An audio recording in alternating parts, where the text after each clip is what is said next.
नमस्कार. आजच्या व्हिडिओमध्ये तुमचं सर्वांचं स्वागत आहे. गेल्या काही दिवसांपासून आहे ना सगळ्यात जास्त विचारला जाणारा जो प्रश्न आहे तो म्हणजे गोल्डमध्ये इन्व्हेस्टमेंट केली तर चांगली की इक्विटीमध्ये केलेली इन्व्हेस्टमेंट चांगली. याच प्रश्नाचं उत्तर आजच्या व्हिडिओमध्ये पाहणार आहोत. म्हणजे काही लोकांचं असं म्हणणं आहे की गोल्डमध्ये जर इन्व्हेस्टमेंट केली तर चांगला फायदा मिळतो. काही लोकांचं असं मत आहे की इक्विटीमध्ये इन्व्हेस्टमेंट केली तर चांगला परतावा मिळतो. या दोघांचं कंपॅरिझन आपण या व्हिडिओमध्ये पाहणार आहोत. तर चला व्हिडिओला स्टार्ट करूयात. पण व्हिडिओला स्टार्ट करण्या अगोदर जर तुम्ही चॅनलवरती नवीन असाल आणि चॅनलला अजूनही सबस्क्राईब केलं नसेल ना तर चॅनलला सबस्क्राईब करून ठेवा. म्हणजे असेच इन्फॉर्मेटिव्ह व्हिडिओज तुम्हाला या चॅनलवरती पाहता येतील. तर चला व्हिडिओला स्टार्ट करूयात. तर सर्वात अगोदर गोल्डच्या इन्व्हेस्टमेंटबद्दल आपण बोलूयात. तर गोल्डमध्ये इन्व्हेस्टमेंट केलेली कधीही चांगली, म्हणजे मी वाईट असं म्हणतच नाही आहे. गोल्डमध्ये केलेली इन्व्हेस्टमेंट कधीही चांगली, कारण की ती असते सेफ. ज्यावेळेस आपल्याला गरज असेल त्यावेळेस आपण तर ते गोल्ड आपण बँकेमध्ये ठेवून लोन घेऊ शकतो. अशा प्रकारच्या फॅसिलिटीज गोल्डमध्ये आपल्याला मिळतात आणि हे सेफ आहे ना.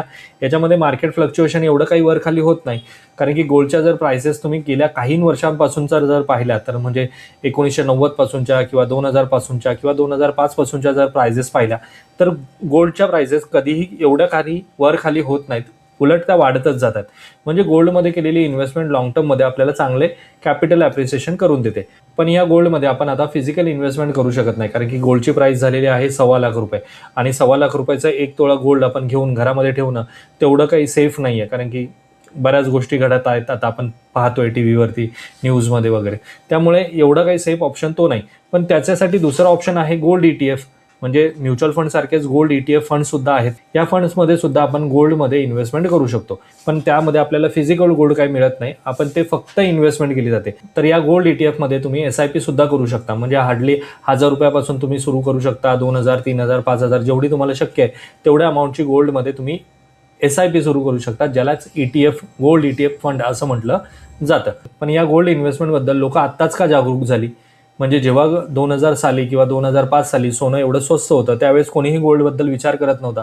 पण आता गोल्डची प्राइस जेव्हा 1.25 लाख रुपये पोचले ना, तेव्हा आपण व्हिडिओजमध्ये, न्यूजमध्ये ऐकतोय की गोल्ड 2 लाखापर्यंत जाईल, 3 लाखापर्यंत जाईल, 4 लाखापर्यंत जाईल. पण जेव्हा 25,000 रुपये होतं, 30,000 रुपये होतं, 50,000 रुपये गोल्ड होतं ना, तेव्हाही लोक धाडस करत नव्हते इन्व्हेस्टमेंट करण्याचं. पण आता त्यांना असं वाटतं की आता आपण इन्व्हेस्टमेंट करायला हवे, कारण की आपल्याकडनं बऱ्याच काही गोष्टी निसटल्यात आणि आता 1.25 लाखावरती तरी इन्व्हेस्टमेंट करूयात, म्हणजे आपल्याला लॉंग टर्ममध्ये जर 3 लाख गेलं, 4 लाख गेलं तर आपल्याला फायदा होईल. पण माझ्या मते इथे चूक होते लोकांची. ती का? कारण की आहे ना, लोक काय करतात की जी गोष्ट वाढलेली आहे ना त्याच्यामध्ये इन्व्हेस्टमेंट करतात, आणि हीच ह्युमन मेंटॅलिटी आहे. कारण की ते ऑलरेडी एवढं एक्सपांड झालेलं आहे ना की आता आपल्याकडे तिथे तेवढा वाव मिळणार नाही. म्हणजे लाखावरनं डायरेक्ट 5 लाख 10 लाख रुपये होणार नाही, पण जिथे 10,000 रुपये होते, 10,000 रुपयाचे आज 1.25 लाख रुपये झालेले आहेत, म्हणजे 10-15 पट वाढलेले आहे. पण लाखावरनं जर 10% वाढवायचे असतील किंवा 10 पट वाढवायचे असेल तर 10 लाख रुपयापर्यंत सोनं जायला हवं. तेव्हा कुठे जाऊन आपल्याला आत्ताचा जो ग्रोथ आपल्याला इथे पाहायला मिळतो ना, तो ग्रोथ फ्युचरमध्ये पाहायला मिळेल. त्यामुळे मला नाही वाटत की जर एखादं मार्केट एक्सपांड झालेलं आहे तर त्यामध्ये एंट्री करावी. हा माझं पर्सनल ओपिनियन आहे. आता हे झालं गोल्डबद्दलचं. आता आपण येऊयात इक्विटीबद्दल. इक्विटीमध्ये सुद्धा सेम आहे. इक्विटीमध्ये सुद्धा तुम्ही 1000 रुपयापासून, 2000 रुपयापासून, 3000 रुपयापासून SIP करू शकता आणि म्युच्युअल फंडच्या माध्यमातून स्टॉक मार्केटमध्ये इन्व्हेस्टमेंट करू शकता. म्हणजे डायरेक्टली तुम्हाला जर स्टॉक मार्केटचं कुठलंही नॉलेज नसेल तर तुम्ही म्युच्युअल फंडच्या माध्यमातून स्टॉक मार्केटमध्ये अमाऊंट इन्व्हेस्ट करू शकता.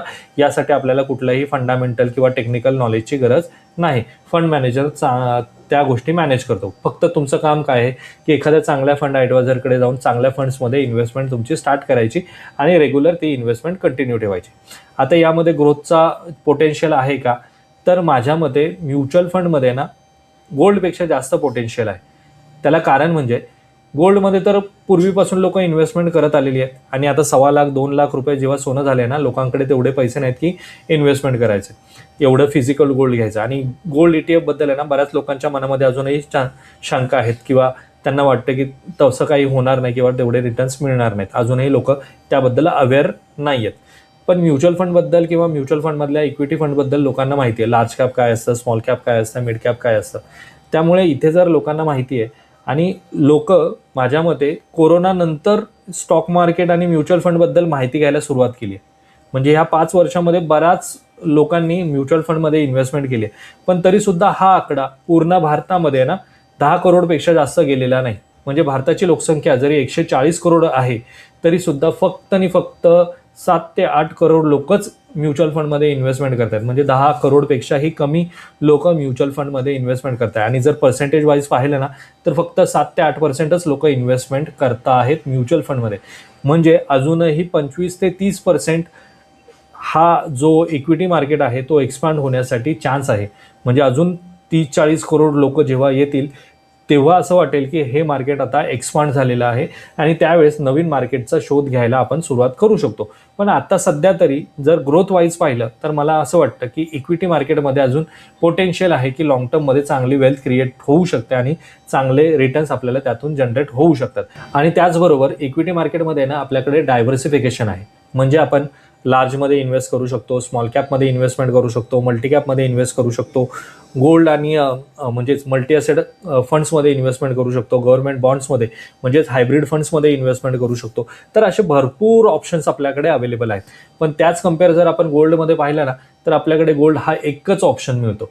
म्हणजे जर तिथून काही झालं किंवा त्याची ग्रोथ नाही झाली तर आपले पैसे तसेच राहणार आहेत. मी असं अजिबात म्हणत नाही की गोल्डच्या प्राइसेस खाली येतील आणि 1.25 लाखाचं गोल्ड 90,000 वरती 70,000 वरती येईल, हे पॉसिबल नाही आहे. पण इथून 1.25 लाखावरनं डायरेक्ट 5 लाख, 10 लाख, 15 लाख किंवा 7 लाख सोन्याचा दर पोचण्यासाठी खूप वेळ जाणार आहे. आणि एवढा वेळ जर मी तिथे इन्व्हेस्टेड राहिलो आणि नाही गेलं, 10 वर्षामध्ये नाही गेलं तिथपर्यंत, 5 वर्षामध्ये नाही गेलं तिथपर्यंत, तर माझी इन्व्हेस्टमेंट तशीच राहणार आहे. पण इक्विटीमध्ये काय होणार आहे, तुम्हाला जशा जशा त्या कंपनीज ग्रोथ करतील, त्या सेक्टरमधल्या कंपनीज ग्रोथ करतील, गव्हर्नमेंटच्या पॉलिसीज चेंज होतील आणि त्याचा इम्पॅक्ट त्या कंपनीजवरती जर पडला तर आपली जी इन्व्हेस्टमेंट आहे इक्विटीमध्ये असलेली ती इन्व्हेस्टमेंट पुढे जाऊन खूप मोठी व्हॅल्यू क्रिएट करू शकते. तर असं हे सोपं आणि सिंपल गणित आहे. मला वाटतं तुम्हाला समजलं असेल की मला या व्हिडिओच्या माध्यमातून तुम्हाला काय रियालिटी चेक द्यायचा आहे, की लोक सांगतायत म्हणून त्या त्या सेक्टर्समध्ये जायचं आणि इन्व्हेस्टमेंट करायचं असं नाही. त्या सेक्टरचा पूर्णपणे विचार करूनच मग इन्व्हेस्टमेंट करा ना. म्हणजे जसं मी तुम्हाला सांगितलं की 50,000 सोनं असताना त्यावेळेस आपण नाही इन्व्हेस्टमेंट केली. म्युच्युअल फंडचं सुद्धा तेच आहे. म्हणजे मी फक्त गोल्डलाच नाही म्हणत आहे, म्युच्युअल फंडमध्ये सुद्धा तेच आहे. 2020च्या म्हणजे कोरोनाच्या अगोदरपर्यंत ना लोकांना म्युच्युअल फंडबद्दल काहीही माहिती नव्हतं. पण 2020 नंतर, कोरोनानंतर लोकांना म्युच्युअल फंडबद्दल माहिती मिळायला लागली. सोशल मीडियाच्या माध्यमातून लोक पाहायला लागले. टी व्हीवरती ॲड येते सचिन तेंडुलकरची, महेंद्रसिंग धोनीची, की म्युच्युअल फंड सही आहे. IPLच्या मॅचेसमध्ये ते रेग्युलरली चालू असते. त्यामुळे लोकांना आहे ना कुठेतरी चेक करायला जातात की अरे हे म्युच्युअल फंड काय आहे, चला याच्याबद्दल माहिती घेऊया. तेव्हा कुठे लोकांना माहिती कळली. पण म्युच्युअल फंड मार्केटमध्ये 1995 पासून आहेत. तर माझ्या मते तरी इक्विटी मार्केट हे पुढच्या काही वर्षांमध्ये आपल्याला खूप चांगले रिटर्न्स देऊन जाऊ शकतं आणि चांगले वेल्थ क्रिएट करण्यासाठी मदतही करू शकतं. पण यामध्ये माझं कुठेही रिकमेंडेशन नाही की तुम्ही गोल्डमध्ये जा किंवा इक्विटीमध्ये जा. हा एज्युकेशनल पर्पजसाठी बनवलेला व्हिडिओ आहे, त्याच्याकडे त्या दृष्टीने पहा. तर माझ्या मते तुम्हाला आजच्या व्हिडिओमध्ये मला जे काही सांगायचं होतं ते समजलं असेल. आजचा जर हा छोटासा व्हिडिओ इन्फॉर्मेटिव्ह वाटत असेल तर व्हिडिओला लाईक करा. चॅनलवरती जर तुम्ही नवीन असाल तर चॅनलला सबस्क्राईब करा. भेटूयात मित्रांनो अशाच एका इन्फॉर्मेटिव्ह व्हिडिओमध्ये. तोपर्यंत बाय बाय.